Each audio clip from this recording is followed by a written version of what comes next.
magmamahal sa'yo. Isipin mo na lang na maraming nakikinig sa'yo. Sa boses na hinahangaan ko. Oh my God!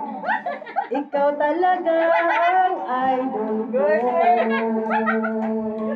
Grabe ako tinaran. Working for listening 94.3 Kabayan Radio. Ed Mubarak. Silve! Live po na siya. Di na live. Takot talaga ako din eh. Tirahin talaga yung kurtina ngayon eh. Kamir. Most requested song of the day. Silve? Ang Lumang Bahay. Lubang bahay. Ang tensong daw muna nila si Janet. Pag ako'y nalulungkot Magkakanta ng players eh. at nakikinig sa aking radyo.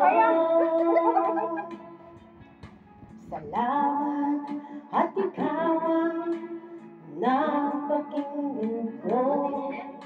Nawawala ang problema ko.